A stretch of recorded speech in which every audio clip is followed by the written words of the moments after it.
Halo pemirsa O Channel, kembali bertemu dengan saya Sonia Wibisono di O Clinic Don't Worry Be Healthy, di mana hari ini kita akan bincang-bincang mengenai operasi yang sebenarnya katanya butuh atau enggak sih gitu, kemudian mahal kadang-kadang atau perlu atau enggak, mengenai operasi usus buntu bersama Dr. Taufik Aziz, spesialis bedah. Dokter mau nanya tentang appendix atau usus buntu. Tapi sebelumnya sebenarnya sekarang ini bedah umum itu apa aja sih kasus-kasus yang paling banyak ditemukan biasanya dok di rumah-rumah sakit? Ya, memang ada beberapa rumah sakit ya, tapi untuk kasus-kasusnya memang tergantung beberapa rumah sakit. Jadi perlu data klinis memang, kasus-kasus apa aja yang biasa ditemui. Ya, yang tapi paling banyak? Untuk pribadi saya sendiri memang paling banyak kasus-kasus usus buntu ya, yang biasanya dengan appendicitis dan juga operasi hernia. Kalau mengenai usus buntu nih dok ya, balik lagi. Usus buntu tuh biasanya sebabnya apa sih dok? Kan ada yang bilang, ibu-ibu bilang, wah anak kecil nggak boleh lompat-lompat abis makan, nanti bisa usus buntu katanya. Atau kalau nggak boleh makan yang berbiji-biji, yang batu-batuan gitu. Ya ini memang perlu kejelasan untuk masyarakat ya. Jadi memang usus buntu tidak ada hubungan dengan aktivitas. Aktivitas sehari-hari tidak ada hubungan, dan memang usus buntu adalah infeksi pada usus buntunya yang dalam istilah medis disebut dengan appendicitis. Itu ususnya usus besar ya dok ya? Secara anatomi memang orang awam bilangnya umbai cacing ya, atau usus buntu, karena memang itu variasi dari anatominya, letaknya di antara usus besar dan di usus halus. Tapi memang letaknya di sekum dia. Berarti kalau masuk makanan udah ke lambung, kemudian ke usus, baru terakhir ya ke daerah situ dok ya, umbai cacing tadi ya? Dari usus halus kemudian masuk ke sekum, pertemuan antara usus halus dengan usus besar itu nanti ada sekum. Di situ ya dok? Nah di daerah situ dia ada variasi usus buntu. Biasanya kenapa tuh dok bisa terjadi? Ya, biasanya banyak penyebabnya ya, yang menyebabkan suatu infeksi. Bisa karena fekolit. Jadi fekolit itu ya apa tuh dok? Pup yang mengeras? Iya, pup yang mengeras, kemudian dia masuk ke dalam lumen itu, saluran. Itu jadi usus buntu tuh benar-benar jalan buntu ya? Memang Betul, kecil iya, sekali, memang bentuknya kecil kayak sekali, cacing gitu, bagian usus yang kayak cacing, dan dia buntu ya, nggak bisa jalan kemana-mana ya? Iya, memang desainnya begitu. Dan memang salah satunya penyebabnya bisa karena fekolit, kemudian bisa karena hiperplasia dari kelenjar ya. Oh, jadi apa tuh dok? Kelenjarnya menggembung gitu ya? Bisa ada. Cacing juga ada beberapa kasus yang dia masuk ke situ, kemudian dia terisolasi di situ, kemudian menyebabkan obstruksi sumbatan, sehingga menyebabkan suatu infeksi nanti lama-lama. Cuma memang kasus cacing jarang ya, memang paling banyak fekolit. Nah, kenapa pup tadi bisa mengeras atau yang dibilang fekolit tadi dok? Biasanya karena dia masuk terjebak dia ya, terjebak masuk ke dalam lumen itu, kemudian akan menyebabkan suatu obstruksi dia. Harusnya nggak ke situ gitu dok, si pup yang keras tadi? Iya harusnya sih.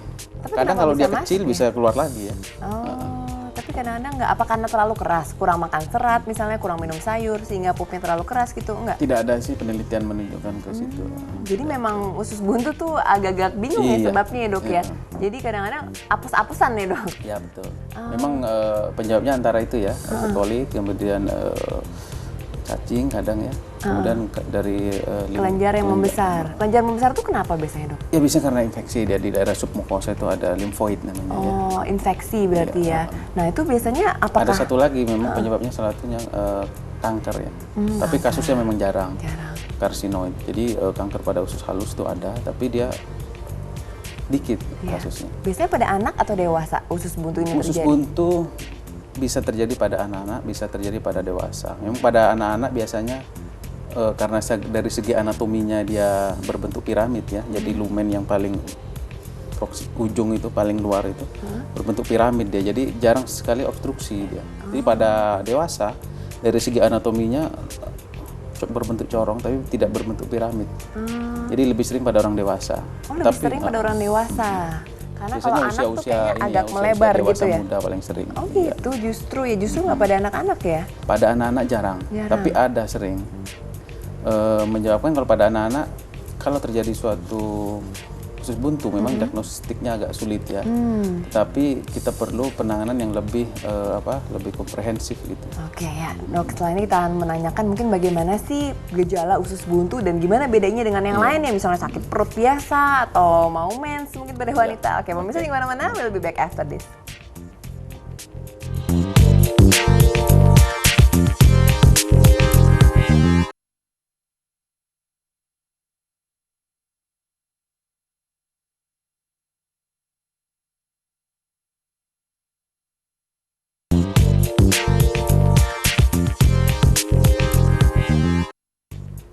Pemirsa masih bersama kami di Clinic, Don't Worry Be Healthy dengan tema hari ini mengenai operasi usus buntu bersama Dr. Taufik, spesialis bedah.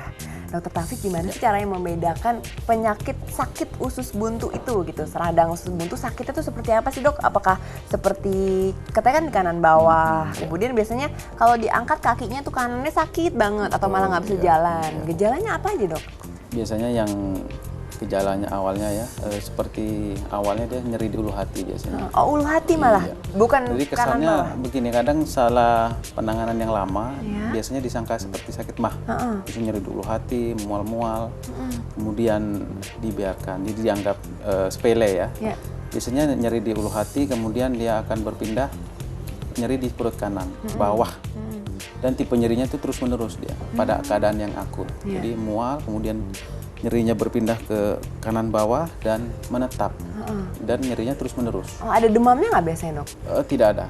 Oh, belum tentu Jadi ada. pada usus buntu yang awal itu adalah nyeri di perut kanan bawah, dan pada keadaan yang sudah terlambat, misalnya terjadi suatu perforasi, bisa pecah timbul gitu ya, usus bisa buntu. pecah. Karena infeksi yang tidak tertangani, pecah kemudian menyebabkan suatu demam. Karena demam karena infeksinya sudah sistemik dia. Oh, jadi kalau demam berarti udah pecah? Belum tentu. Belum tentu Jadi juga. biasanya gini, kalau nyerinya sudah menetap dan terus-menerus tidak ditangani secara cepat, yang ditakutkan adalah perforasi, jadi pecah. Jadi nanti ada isi dari usus itu keluar. Misalnya gini intrakonten ya, misalnya kotoran, dan bisa menyebabkan suatu nanah nanti banyak dia. Dan itu yang ditakutkan karena akan meningkatkan komplikasi yang berat. Nah, komplikasi ini apa aja dok terjadi? Misalnya didiemin aja. Ya. Dan biasanya berapa lama sih harusnya cepet-cepet ke dokter?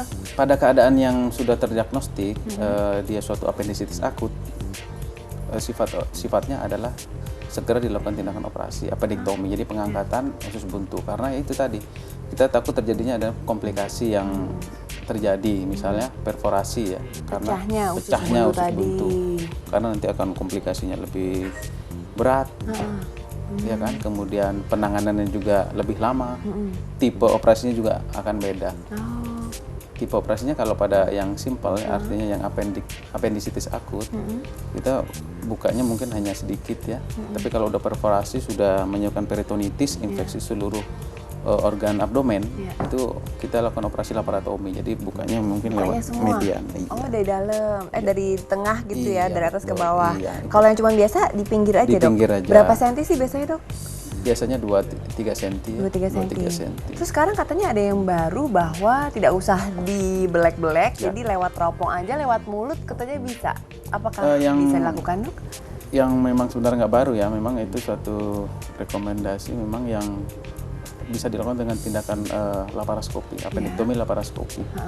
Bisa membuka suatu, dia menggunakan alat bantu, monitor, kemudian ada kamera, kemudian ada kameranya juga. Betul, ada monitor, TV-nya. ada TV, ada kamera, kemudian ada alat untuk mengambil. Jadi membuat lubang kecil di perut, abdomen, ada 2-3 lubang kecil. Nah, itu dengan alat bantu itu. Oh, bukan lewat mulut ya? Enggak. Lewat Perut juga, sayatan abdomen, perut. ya. Oh, tapi kecil, mungkin berapa senti dok? Kecil ya, sebesar mungkin 1 senti ya, 1,5 atau setengah senti sampai 1 senti. Oh, 3 lubang gitu biasanya ya? Iya, biasanya 2-3 lubang. Ya. Jadi juga untuk nutupnya? memasukkan ini alat-alat instrumennya itu tadi. Iya, jadi cuman kecil-kecil nggak kelihatan ya dok, nanti kalau dijahit Iya, lagi secara jadi nggak ada kosmetik bekasnya. memang baik ya. Lebih kosmetik bagus. Baik.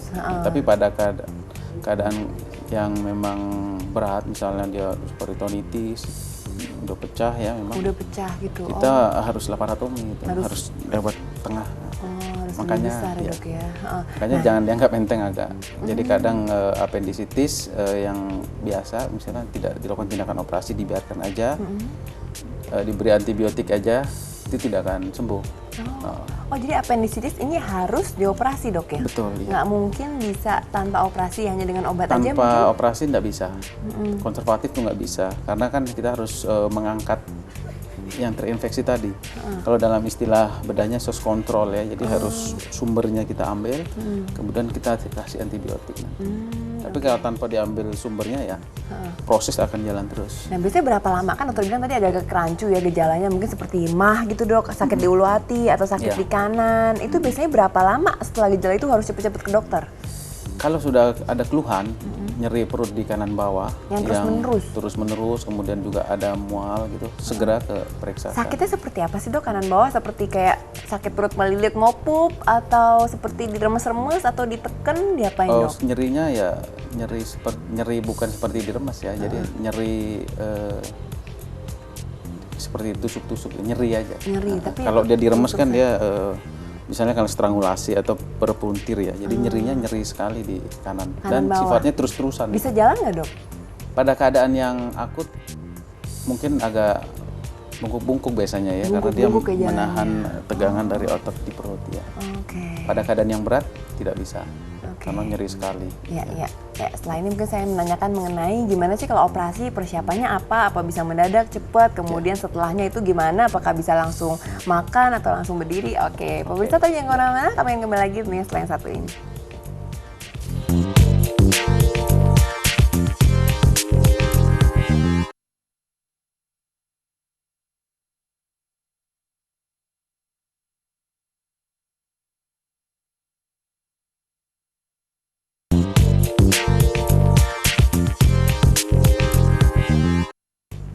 Pemirsa masih bersama kami di Clinic, Don't Worry Be Healthy mengenai operasi usus buntu bersama Dr. Taufik, spesialis bedah. Nah dokter, ada yang bilang bahwa operasi usus buntu ini termasuk operasi kecil katanya. Jadi apakah perlu bius total atau bius cuman lokal aja, atau termasuk sebenarnya operasi kecil atau besar dok? Kategorinya operasi sedang ya. Operasi sedang dan pembiusannya dengan spinal. Oh jadi cuma setengah biasanya ya, Iya. setengah badan aja. Oh jadi nggak total. Tapi kalau ada yang takut mau total, Bisa. boleh ya Iya, dok ya? iya. Nah kemudian biasanya persiapannya itu berapa lama? Jadi apakah masuk rumah sakit misalnya ini udah pasti, oh ya tes pemeriksaan bahwa itu pasti usus buntu dengan cara apa dok? Gini, diagnostik usus buntu kalau secara klinis ya, secara klinis dan pemeriksaan penunjang. Jadi kalau secara klinis sudah jelas, kemudian dikombin dengan tes darah, nanti akan ada peningkatan sel darah putih, leukosit, Iya. akan meningkat. Kemudian klinisnya sudah jelas, sebenarnya sudah cukup untuk suatu diagnostik suatu appendicitis. Oh nggak perlu ronsen atau USG gitu nggak ya dok? Pada akut enggak. Jadi pada keadaan-keadaan yang memang meragukan, misalnya klinis jelas tapi tidak sesuai dengan pemeriksaan yang lain, laboratorium tidak menunjukkan peningkatan sel darah putih misalnya, dan perlu ada pemeriksaan penunjang lain, misalnya ultrasound dengan USG, kita bisa lihat alat bantu ya. Ini namanya juga alat bantu ya, alat membantu untuk menegakkan diagnostik. Pada keadaan yang kronik, appendicitis kan ada dua, ada yang kronik sama akut ya. Iya. Kalau pada yang kronik bisa dengan appendikogram. Iya. Dengan Kita mau minum kontras, kemudian difoto. Oh, nanti kelihatan. akan kelihatan di hasil pemeriksaan. Kalau kronik berarti sakit juga atau gimana dok? Kronik artinya dia lama ya, jadi sering kambuh. Sering nyeri, kemudian dia mungkin dikasih antibiotik, kemudian kambuh lagi, hilang lagi, pada suatu saat dia akan timbul lagi. Oh, tapi tuh kalau didiemin aja gimana? Apa efeknya? Efeknya akan menyebabkan bisa nanti akut ya, bisa perforasi juga. Oh, bisa pecah Iya. juga kalau didiemin lama-lama ya dok Makanya ya? appendicitis akut ataupun kronik dilakukan operasi. Sebaiknya dioperasi. Kemudian persiapan untuk operasinya itu berapa lama dok? Apakah harus periksa darah lagi atau cukup bisa langsung Jadi dioperasi? kita lakukan pemeriksaan kelengkapan ya untuk pemeriksaan misalnya darah, kemudian fungsi perdarahan, fungsi pembekuan. Itu secara umum aja itu pemeriksaannya. Kemudian pasien perlu puasa sebenarnya. Oke. Biasanya berapa lama operasi usus buntu tadi? Yang pakai teropong yang pakai hanya di sayat kecil-kecil itu? Ininya, waktu lama operasinya Iya. ya. Waktu Apakah- lama operasi bergantung ya. Iya. Jadi bergantung pada tingkat kesulitan.